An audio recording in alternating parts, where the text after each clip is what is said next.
We should be properly live. Hello. I should have things open now. Should. Should it? Doesn't do. We got things to accomplish today. We do. That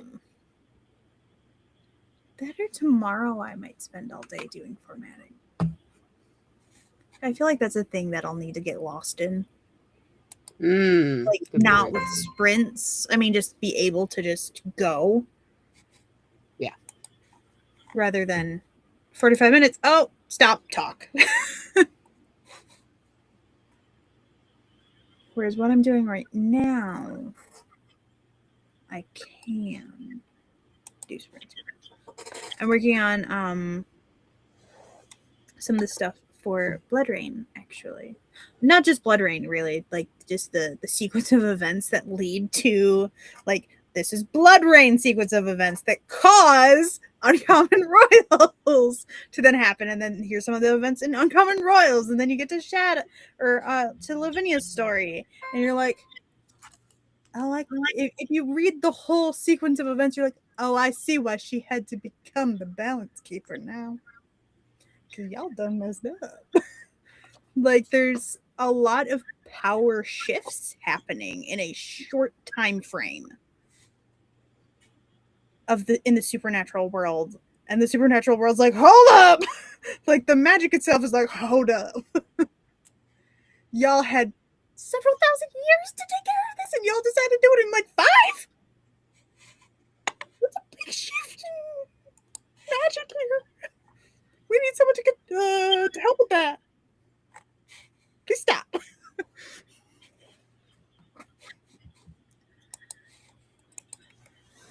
It's like, yeah, let's go create an entire governmental system for the vampiric population that spans across the entire globe in a couple of years. What could go wrong? Or face mass annihilation. Those are their choices. Because it's getting to the point in... So Blood Rain is kind of like starting at the point like when we're entering more modern times, where it's like, oh, we can get exposed real easy, guys. Oh, yeah. And no one is telling like younger vampires or other vampires like there are no rules to follow. Like, people are getting turned and not being taught anything. Or just like, it's just not good chaos is happening. And it's like, oh, I thought there was power structures, and y'all have just been telling me that, like, we've got this handled when you've obviously not got this handled. And I've just been informed, like, Shadow is ready to wipe us out / lock us up. For those of us that are not creating a system. It's like, we've only had 2,000 years to do this, guys. Why no system? Fair question. Like, they have, like, some groups have developed their own, like, small systems, but, like, it's not enough of people involved in those systems to be like, what do you mean the vampires over here are just, like, running through the streets covered in blood, feeding on people? That's not supposed to happen. It's crazy. What are you doing, guys? Fair point. Yeah, I'm playing with setting all of that up and my rough outline, because I don't outline properly. I have, like, these are things I would like to happen at some point.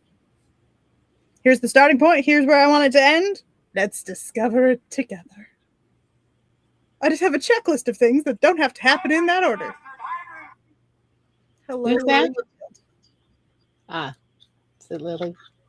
Yeah, she redeemed Hydrate.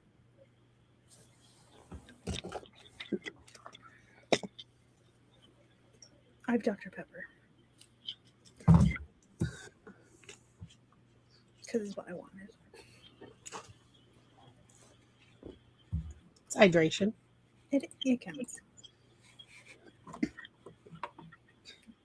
So yeah, but I've had to be like, I need to know where the story begins, and like for like the supernatural world and the vampire population where it starts and ends.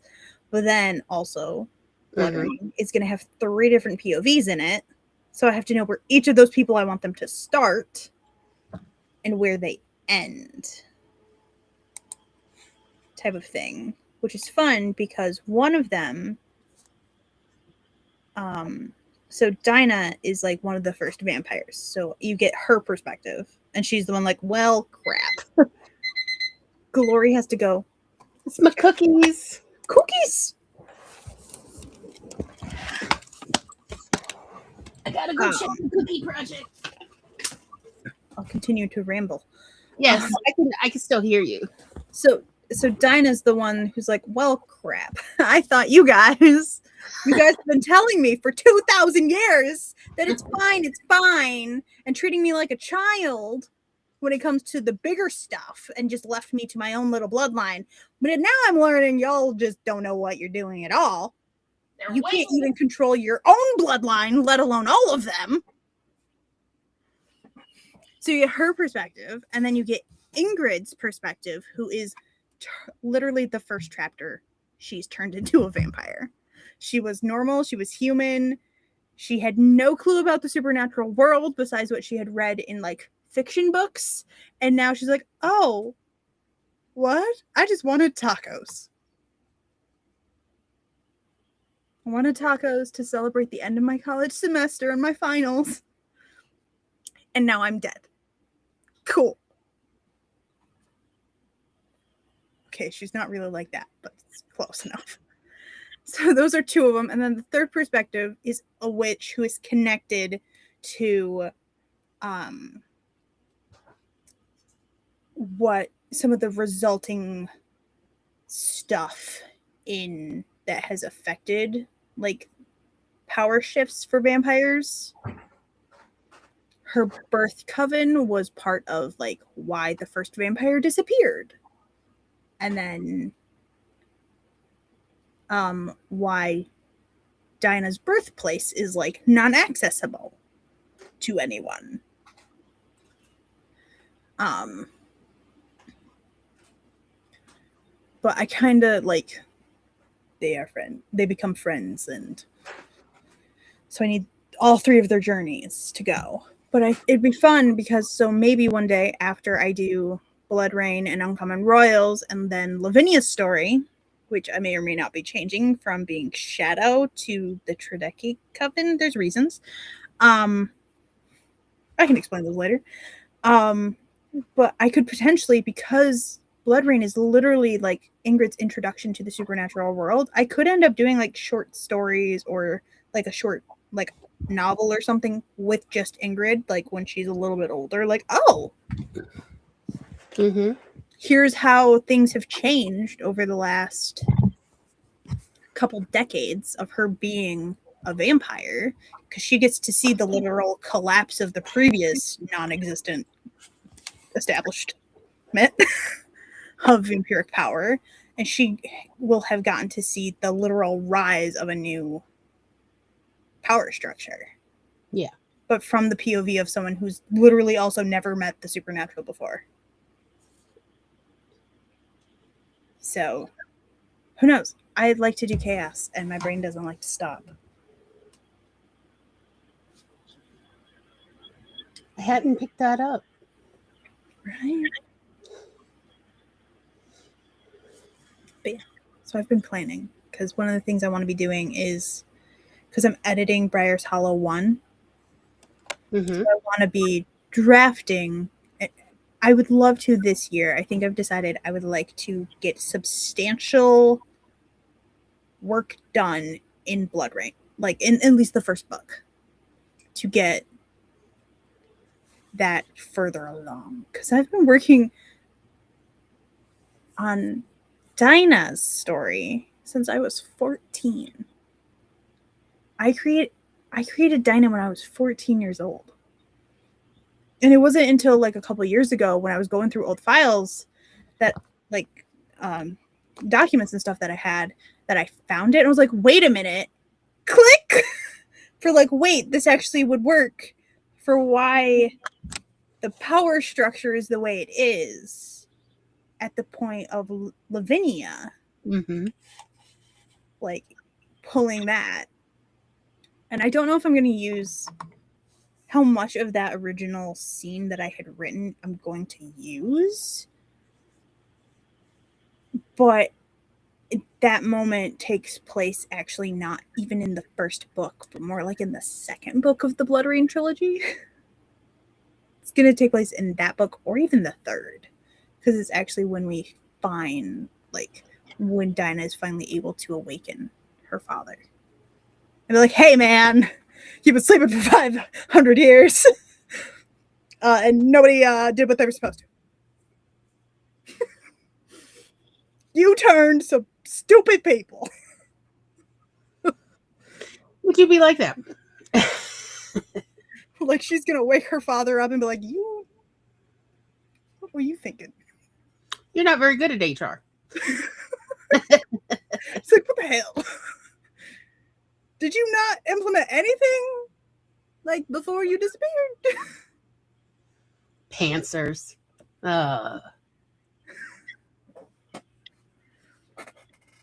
But I do know the full origin of how vampires were created Mm-hmm.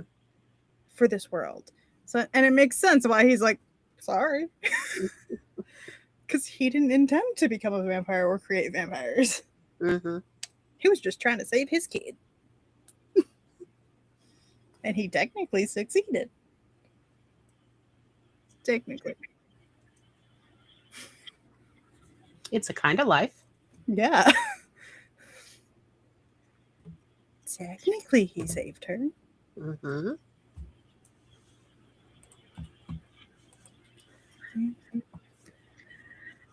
If you can't tell, I'm very happy to be back in the world of. My brain is actually working in that universe again, because Mm-hmm. the shadow universe is very much my true brain baby. It is my first brain baby.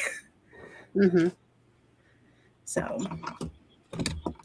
who knows? We'll see how much I get written this year of it, because I'm aiming, because it's at least book 1 for Blood Rain is probably going to be the 80 to 100K.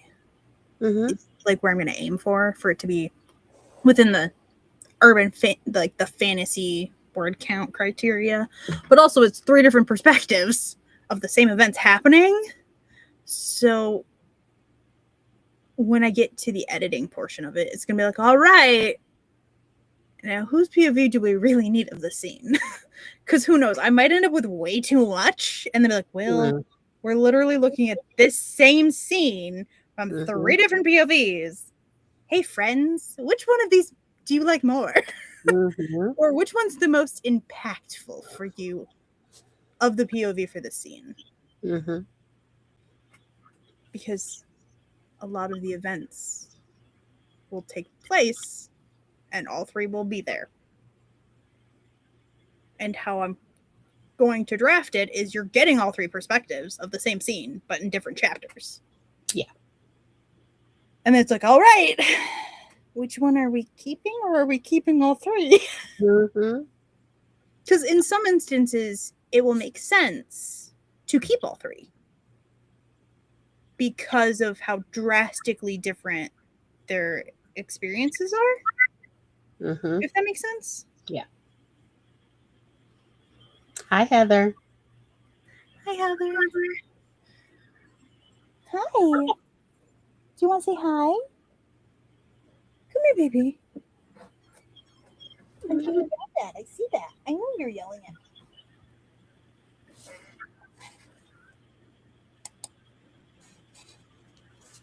Hi.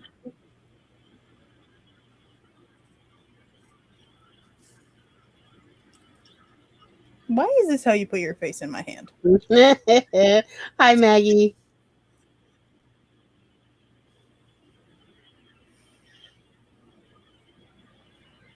Yeah, I was telling Kat where I just watched the weather. Our weather, National Weather Service update is on Thursdays. And we are expecting Friday and Saturday between 2 and 6 inches of rain. So there's flash flooding and all this and storms. Oh, and winds gusts of up to 60 miles an hour. What do you want? Which I think is like tropical storm levels. Yay. Oh. Yeah. You have a bony butt. You have such a chubby little belly, and then you have such a bony butt. Ah. The kitten and his brother went to a home to live in a Victorian house. Oh. Yeah, you like it too? I do too.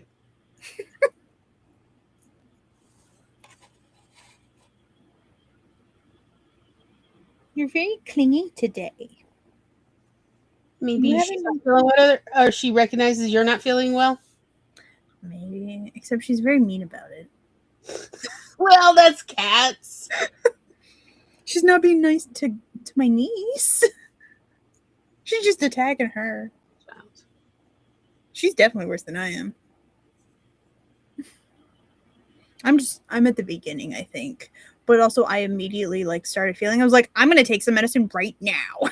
Mm-hmm. So it has been kind of counteracting it.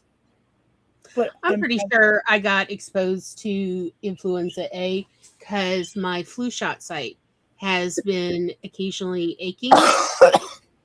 And that it only happens with the flu shot that I get that, but yeah. One of my nieces, not the one that's here, baby Kathleen to be exact, has influenza A. Yeah. Like, have you seen the flu map? Oh, half the country is in blue for very, very, very high. My mom was tested and she didn't have it. Like, that was one of the concerns that they had, was my mom might have it. She didn't have that. She didn't have COVID. They're just like, you just have a really bad cold. Mm-hmm. She's like, cool, can we get something for it before it turns into bronchitis, which I'm prone to? Because my mom is very prone to bronchitis. You got down. Well, you can get back up here. No, you just want to swap me? Yep. Yeah. Kat, this is the flu map from December 27th. Oh. Behold all the blue, which is as high as you can get. Dang. Mm-hmm. Ma'am, what are you doing? She's all spread out on my floor now. Is that where you're going to take a nap?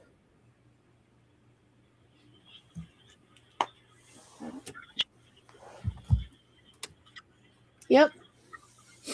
It's nice and warm on the floor. Actually, it's cooler there.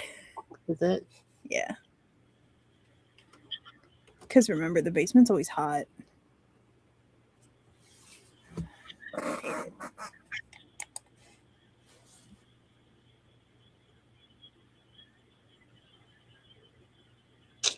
Yep.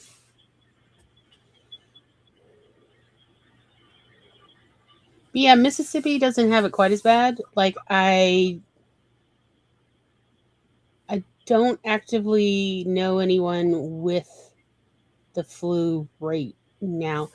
Last week, some people I knew up in North Mississippi had the flu, like on my Facebook feed, but that's it. Like, I don't know any of the people down here with it. So, wow, 14-hour wait at the ER. Jeez. Unless you are actively bleeding out. Mm-hmm.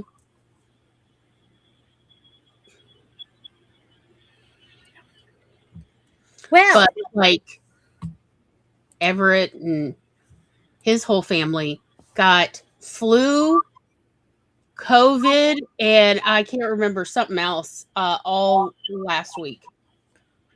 Oh no. He just had surgery, which made him more prone. Well, he had to wait to get his heart catheterization till. Oh, he had to wait until it was after. So he just got it. Had it. So they had to postpone it. Yep. Mm-hmm. That makes sense. Well, But yeah.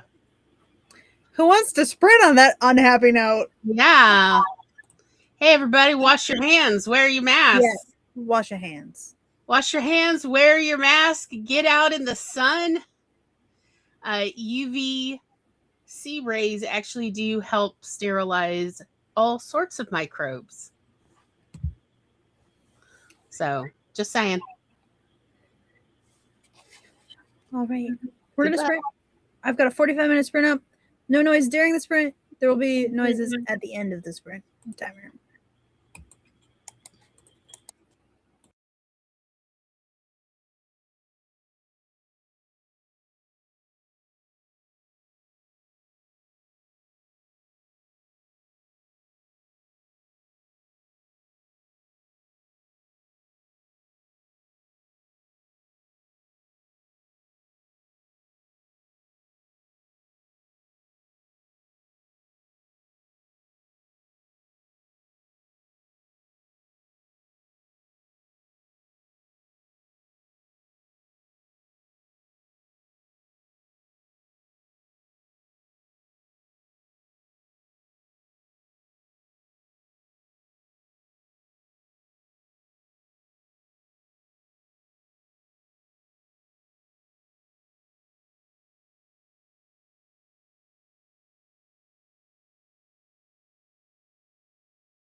Sorry.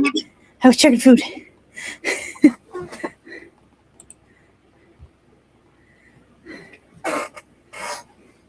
I had to real quick check the chicken before the sprint ended, and then like Ben had gotten home at that time, so had to remind the child she has to move.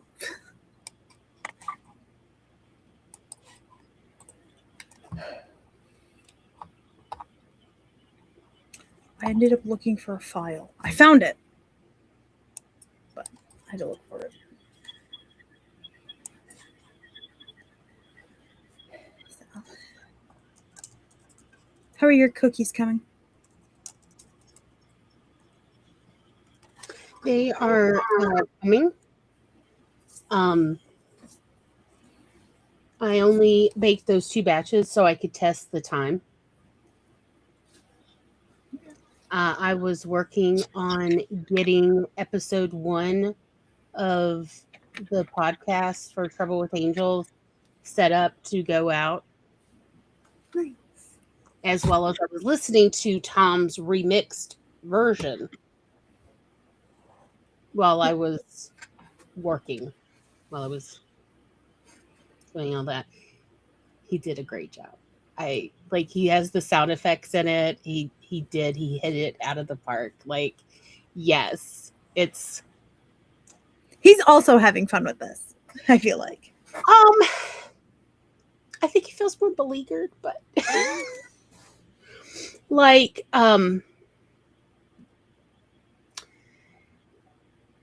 because he's like, every time we do a new fiction podcast, we do a bit more. And I was like, yes. So one of the things I talked to him about last night was, does he want a list at the top of all the sound effects and the music cues? Like, what are they? So he knows what's in the script. And he's like, yeah, that would actually be really convenient.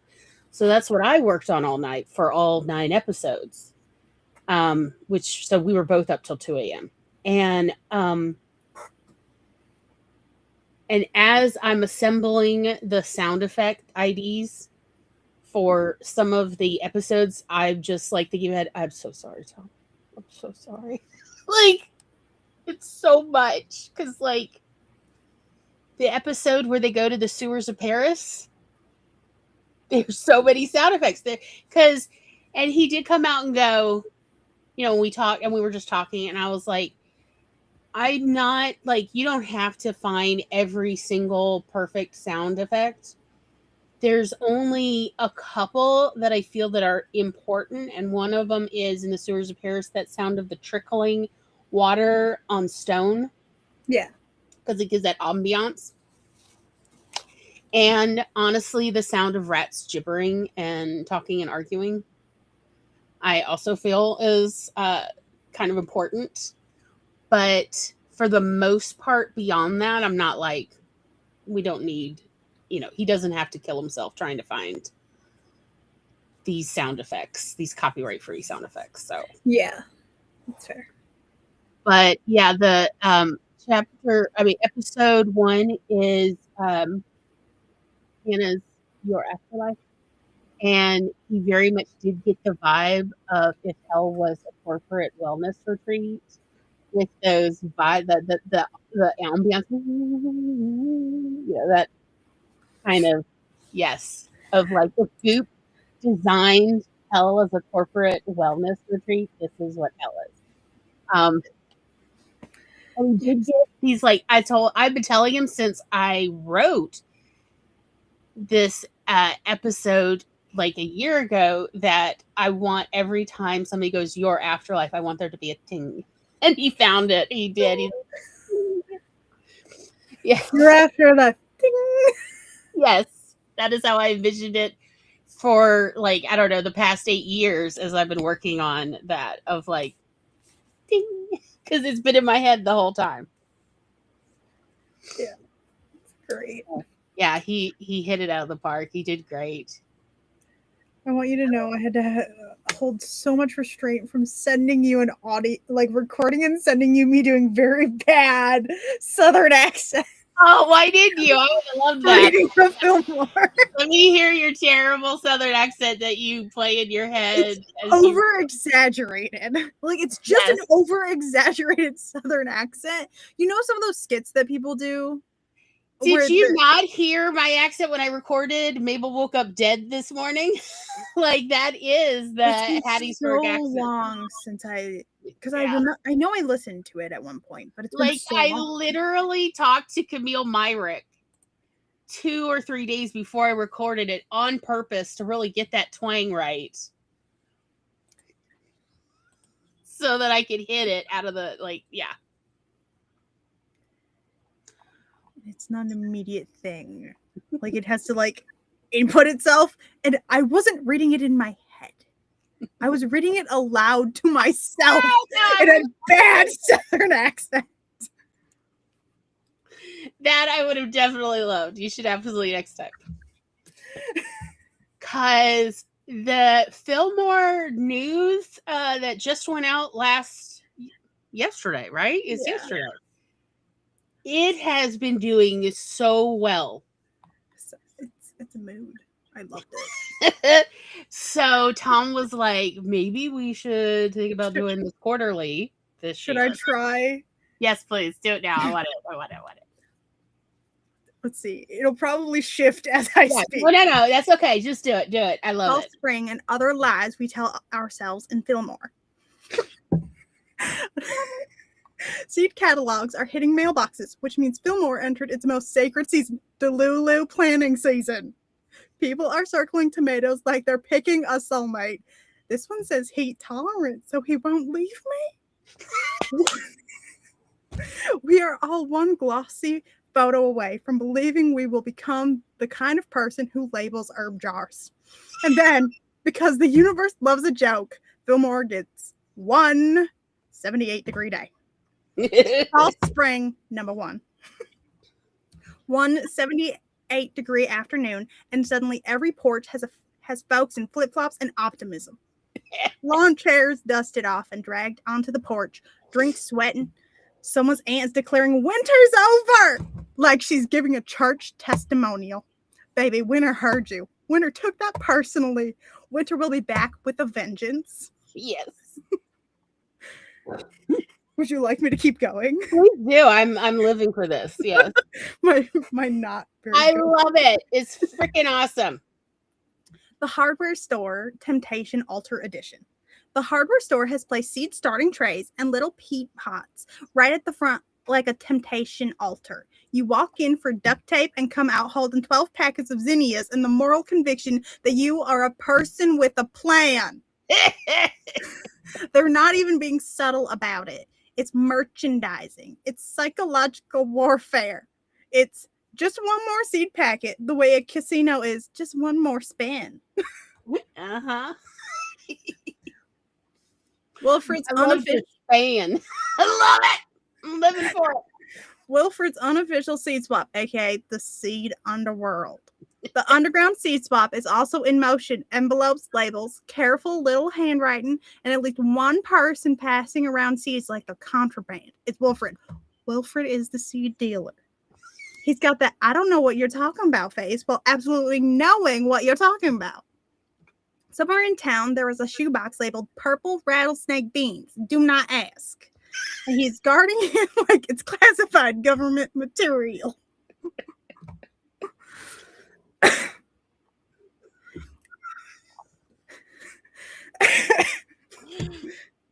I want you to know it took me like 20 minutes to read it when I read it the first time because I was making myself laugh with how bad my twang is. I love it. I'm living for this. The seedling hustle rumor returns. Also, someone is already planning to sell seedlings, and half the town is suspicious because last year's heirloom okra was clearly from Walmart. We are not saying names. We are saying eyes are open. Fillmore remembers. Fillmore keeps receipts. Fillmore does not forgive and forget. Fillmore screenshots. Facebook science, hair dryer germination. I heard through the grapevine that some folks are using hair dryer to warm soil for germination because I saw it on Facebook. Just picture it. A grown adult crouched over seed trays, blow drying dirt like it's getting ready for prom. And honestly, I respect the commitment. I fear the electric bill. I love the chaos. No notes. No. Love it. You're doing such a great job. The Lighthouse Diner's spring specials. The diner has rolled out spring specials, which are the exact same specials, but with a lemon slice on the regular food. That's it. That's the menu update. Now featuring lemon. You can taste the rebirth. You can hear the birds. You can feel your arteries judging you. Important Christmas tree mulching PSA. Reminder Fillmore is offering a community service to mulch Christmas trees for actual trees. Cat! Oh my god, you're so good at this. Trees that once lived, trees that had sap, trees that dropped needles like they were paying rent. The town cannot and will not mulch your artificial tree. It's not basically the same. It is, in fact, a haunted room made of needles and lies. Stop trying.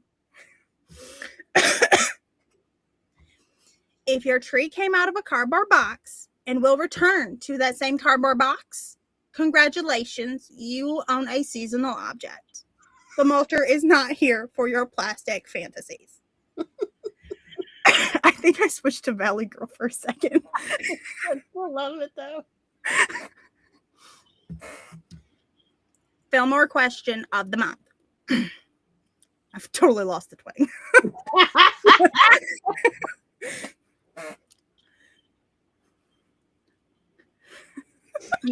You can't. I can't get back into it now. I'll giggle so hard.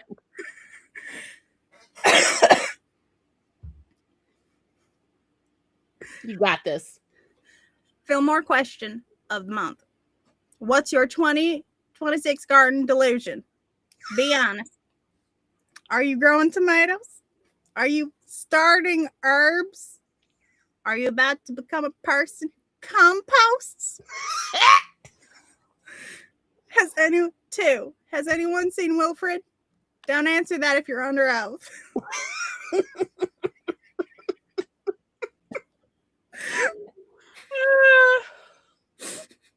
That is my really bad Southern accent reading. Thank you. I loved it. Absolutely worth it. No notes. It's so fantastic. I now want to go back through and reread all of them to myself in my voice. Yeah. Like, what are the stats on it? Let me see.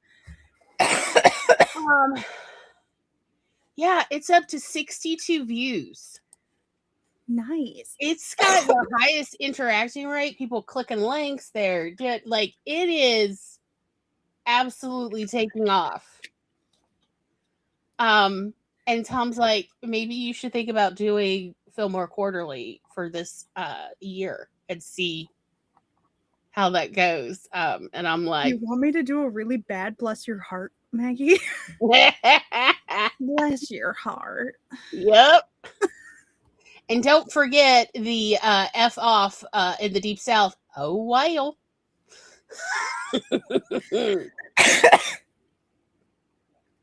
Someone from Northern Michigan doing a bad Southern accent. I know, but I love it. This reminds me of Letterkenny, the cousin from Michigan. Yes. Sir, yes. You're from the South. Yeah. I know. I was like, that sounds like very South Michigan. Like Atlanta, South Michigan. So if you would like me to read more of those to you, yes. Laurie. I know. You've given me incentive to write the next Fillmore update. Just so I can read it aloud to you. Yes. Uh-huh. Yeah. For spring. Because Tom was like, maybe sometime in April you could put that out. I was like, yep, I could definitely, as we start preparing for the return of the zucchini bandits who are already starting to leave random vegetables on random people's doorsteps in an effort to get rid of them.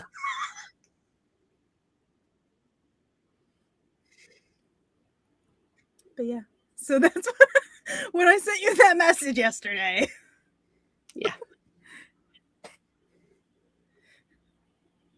I loved it. As I said, like I've gotten comments from people. I have no idea who these people are, and I've gotten comments from folks just all over who were like, "I'm so called out.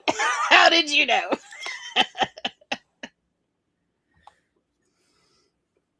And I mean, like, I'm calling myself out. Like last year, we planted like 2 basil startups and 4 tomato plants. Got 0 tomatoes. The basils only just died right before Christmas. No tomatoes, not a single flippin' tomato. So yeah, like I'm calling myself out. It is like, will I get more seedlings this year? Oh, absolutely. Will any of them bear fruit? I don't know. We'll find out, won't we? But yeah, hope springs eternal in every amateur gardener's breast. So Yes, y'all thank got you. to listen to me Yes, read read Fillmore, the Fillmore Mississippi. News.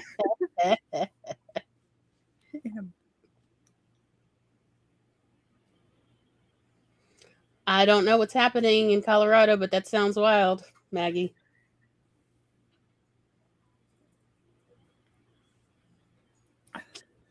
A local Easter bunny steal a donkey from a live Easter pet? Did he not get paid?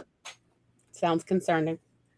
I probably could have kept a more consistent bad Southern accent going, Mm-hmm. except I'm also coming down with something. Yeah. So I was coughing.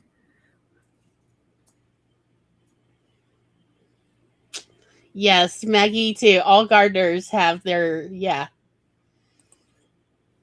thing. Maggie got no corn, and her giant pumpkin vine dropped 1 grapefruit pumpkin. A grapefruit sized pumpkin.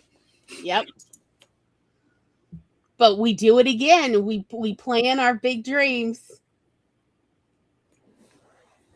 I want to live Hello, somewhere where Lily. I can have garden dreams. Because I do love gardening. The irony is, probably put me in control of somebody else's garden, because then it's not mine, and then I'll make it thrive. My own, it'll die. I can bring other people's plants from the brink of death, or even probably death. I can bring them back to flourishing. And like they're like, how did you do this? I'm like, I don't know. But if it's my plant, it's gonna die.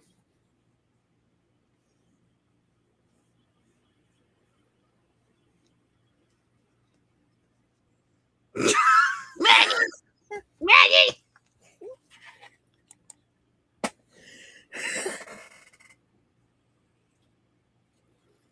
He rode in all the way to Lake Conroe, then jumped in and tried to swim away for the sheriff. Where are you going to go, buddy? You're landlocked.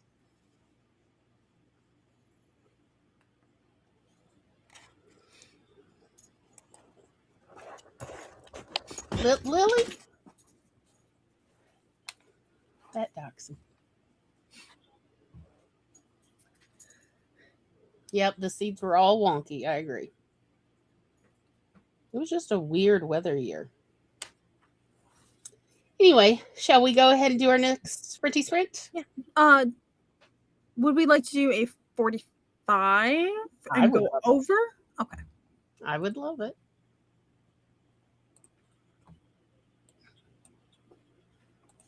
Sprint.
I'm late, but thank you for the raid.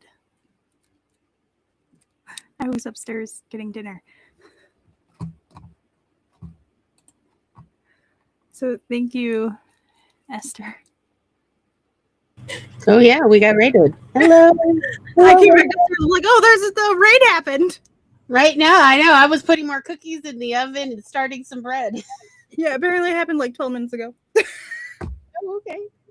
But I was upstairs eating food. Thank you. Muting Thanks, again. raiders.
I was actually wondering. It's just us chickens. How was your sprint? It's good. I got more cookies started. Got the sandwich bread started. Nice.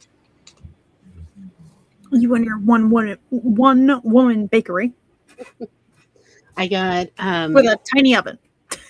season 1, episode 1 posted, and I was trying to, sync it with all the podcast aggregators. Yeah. I'm still in the middle of that.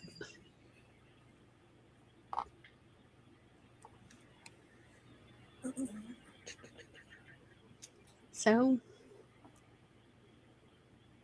shall we say goodnight? Yeah. Y'all rated in at the end of the stream. Well, towards the end of the last sprint. Yes, Festus.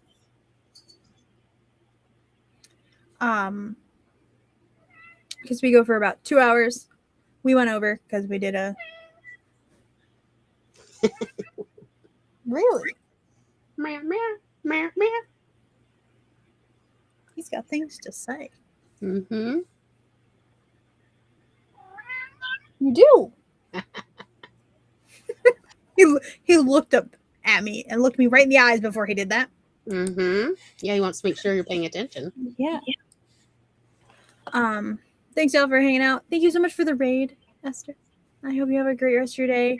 I won't be raiding out just because it's complicated to raid out when we're in so many places. Oh, Maggie, it went out. I think you're signed up, so it's somewhere in your email. In theory, it's the Fillmore News.